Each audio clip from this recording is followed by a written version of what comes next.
안녕하세요. 제주 사는 에세이스트, 글재주꾼입니다. 우리는 평화의 시대를 살아가는 듯 보이지만 사실 그 어느 때보다 폭력에 노출되어 살아간다고 생각합니다. 물리적 폭력보다 더욱 무서운 정신적 폭력, 그것은 교묘하게 침묵을 강요하고 마음을 갉아먹죠. 혹시 열심히 살고 있는데 이름 모를 우울을 겪고 계신가요? 그렇다면 그것은 당신께 가해진 침묵의 폭력 때문일지도 모릅니다. 이런 분을 위해 두 편의 에세이를 준비했어요. 첫 번째 에세이는 제주 송악산을 배경 삼아 쓴 글이고요. 두 번째 에세이는 제가 쓴 책 낱말의 질감 중 살상무기라는 제목의 글입니다. 좋은 글은 마음을 다독인다죠. 부디 제가 쓴 글이 여러분 마음에 가 닿기를 바랍니다. 그럼 본격적으로 시작해 보겠습니다. 오늘 첫 번째로 소개해드릴 에세이는 고요한 통증입니다. 이 작품은 자연의 섬세한 순간들과 내면의 깊은 성찰이 교차하는 시적 산문입니다. 작가는 제주도 송악산 절벽을 바라보며 빛과 어둠, 상처와 치유, 침묵과 소란의 경계를 탐색합니다. 가장 눈에 띄는 특징은 미세한 감각에 대한 예민한 포착력입니다. 투명한 알갱이들은 군단을 이루어 거무스름한 절벽으로 돌진하고 이내 바스러진다 같은 문장에서 바다와 빛의 움직임을 분자단위로 해체하고 재구성하는 작가의 시선이 돋보입니다. 또한 이 에세이는 대비를 통해 의미를 확장합니다. 빛의 반짝임과 동굴의 어둠, 뻥 뚫린 도로와 빵소리를 내는 클렉슨, 자연의 흐름과 인공적 폭력의 대비가 그것입니다. 특히 검은 절벽의 다양한 색조를, 몸의 흔적들, 예를 들어 뻥, 햇볕에 탄 자국, 원고반점에 비유하는 부분은 인상적입니다. 마지막으로 이 글은 겉으로는 자연 풍경에 관한 관찰처럼 보이지만 실상은 말해지지 않는 상처와 침묵의 폭력에 관한 사유입니다. 세상 끝날 때까지 입을 다물고 있을 예정이므로 고아한 폭력은 끝내 밝혀지지 않을 테다 라는 구절은 이 에세이의 진정한 주제를 암시합니다. 고요한 통증은 사소한 일상의 풍경 속에서 드러나는 깊은 상처와 침묵 속에 묻혀있는 통증에 관한 섬세한 탐구입니다. 작가는 우리에게 빛나는 모든 것들 아래 숨겨진 그림자를 바라보라고 조용히 제안합니다. 그럼 지금부터 이 글을 읽어보겠습니다. 고요한 통증. 불빛이 솟아나다. 투명한 알갱이들은 군단을 이루어 거무스름한 절벽으로 돌진하고 이내 바스러진다. 소멸한 것은 아니다. 그것은 단지 파도보다는 작지만 분자보다는 큰 어떤 스케일에 머물러 있으니까. 바닷물의 성질은 여전히 유효하다.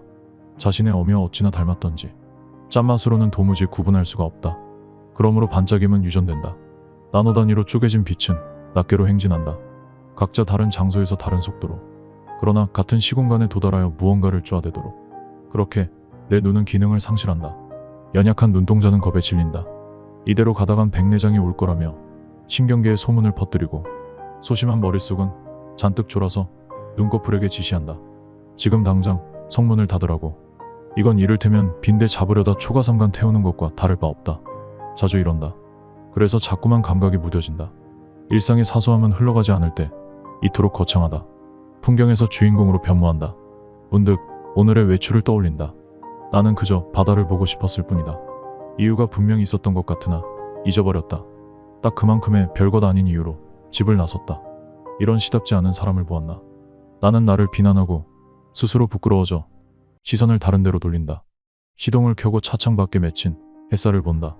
빛의 이슬이 굴곡진 앞 유리를 따라 미끄러진다. 오래간만에 안경을 써서 그런지 앞 유리가 그리 매끄럽지 않음을 인식한다. 왠지 모를 불편한 감정이 올라오지만 애써 억누른다. 그 감정이 별것 아닌 이유를 덮어버릴까 두려웠기 때문이다. 송악산 둘레길에 홀로 앉아 무뚝뚝하게 생긴 검은 절벽을 유심히 바라본다. 어떤 시인께는 미안한 얘기지만 자세히 봐도 예쁘지 않았고 오래 보아도 사랑스럽지가 않았다. 절벽이 아니라 내 마음이 껌껌해서 그런 건지도 모르겠다. 이럴 때 랜턴이라도 있으면 좋으련만 준비성 없는 성향이 고스란히 드러나는 순간이다. 그러면서 끊임없이 의심한다.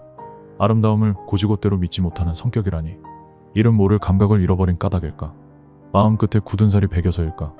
기능하지 못하는 감각에게 미움을 품으려는 순간 스포츠카의 클렉슨 소리가 귀청을 때린다. 빵빵.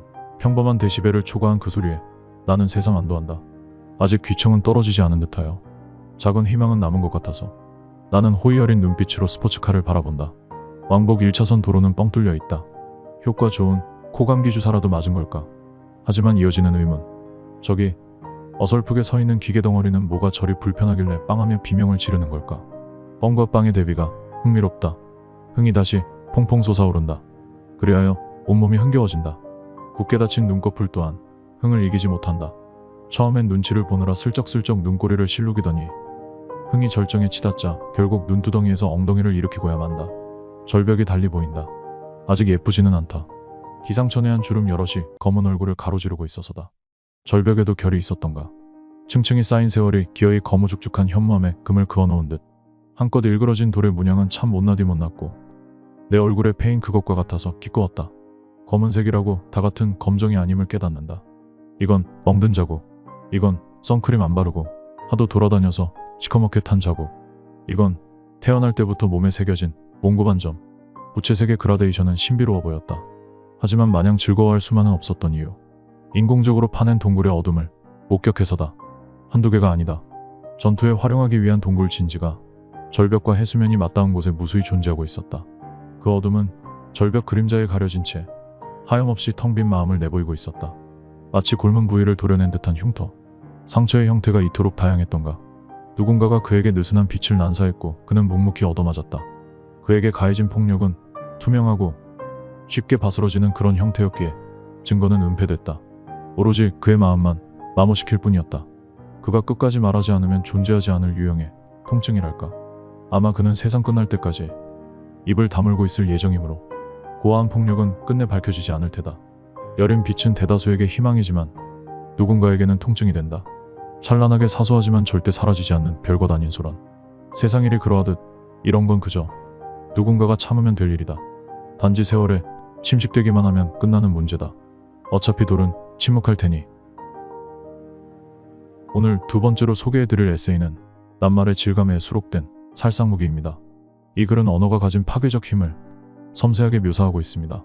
작가는 무기의 역사를 짚어가며 칼과 창에서부터 핵과 화학무기에 이르기까지 살상무기의 진화를 언급하면서 현대사회에서 가장 강력한 살상무기 중 하나는 바로 말이라는 통찰을 보여줍니다. 특히 이 글은 말이란 이토록 침투성 강한 살상무기다. 마치 방사선처럼 말에 피폭된 직후에는 그럭저럭 괜찮아 보인다. 그러나 그것은 세포를 서서히 죽인다. 라는 구절에서 보듯 언어가 가진 지연성 피해의 본질을 포착합니다. 작가는 우리가 하루에도 수없이 타인에게 던지는 언어적 탄환들을 자각하고 이러한 탄환이 남기는 보이지 않는 상처들에 대해 성찰하게 합니다. 짧지만 강렬한 이 글은 일상적인 대화 속에서도 우리가 얼마나 자주 서로에게 상처를 주고받는지, 그리고 그러한 상처가 얼마나 깊고 오래 지속될 수 있는지를 생각하게 만듭니다. 모두가 병들었는데 아무도 아프지 않았다.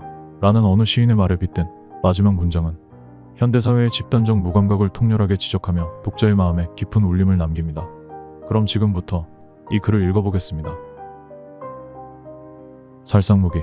나를 죽이지 못하는 건 나를 강하게 함이 분명하다.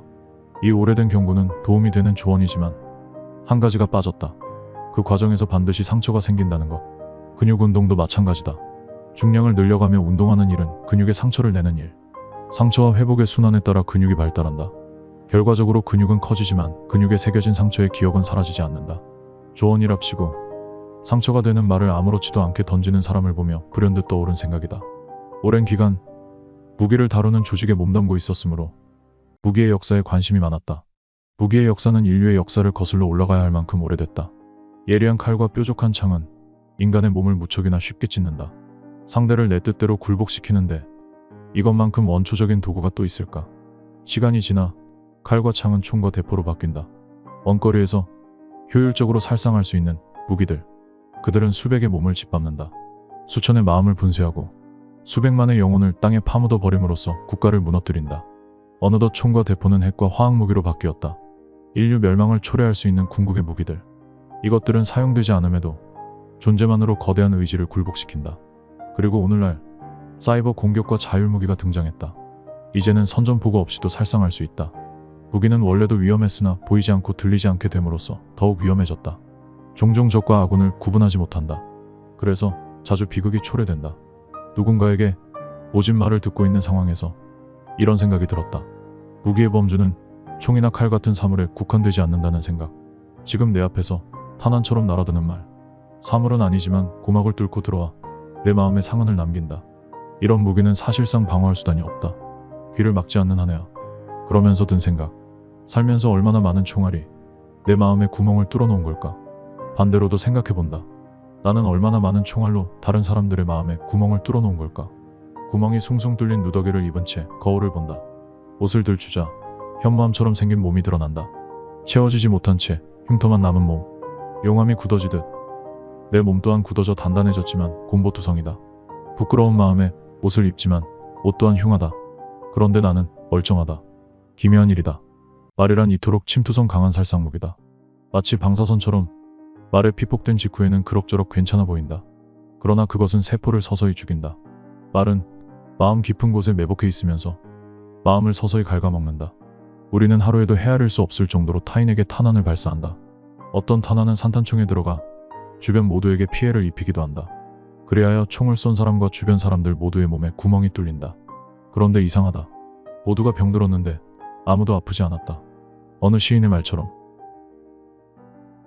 어떠셨나요? 우리는 지금까지 두 편의 에세이를 함께 나누었습니다. 첫 번째 에세이 고요한 통증에서는 제주 송악산의 검은 절벽이 품은 침묵의 상처를, 두 번째 에세이 살상무기에서는 말이라는 보이지 않는 탄환이 남기는 상흔을 살펴보았습니다. 이 두 글은 겉보기에 다른 주제를 다루는 듯하지만 사실 같은 곳을 향하고 있습니다. 우리가 쉽게 지나치는 일상 속 폭력과 눈에 보이지 않는 상처에 관한 이야기입니다.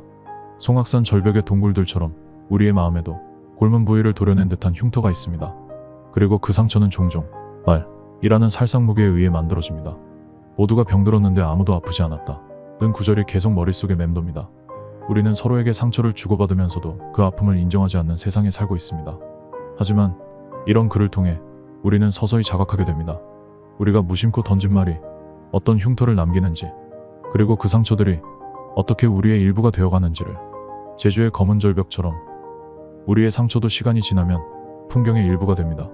하지만 그 상처를 알아보고 인정하는 것이 어쩌면 치유의 첫걸음일지도 모릅니다. 여러분의 마음에 제 글이 작은 위로가 되었기를 바랍니다. 다음에 더 좋은 글로 찾아뵙겠습니다. 제주에서 글재주꾼이었습니다. 감사합니다.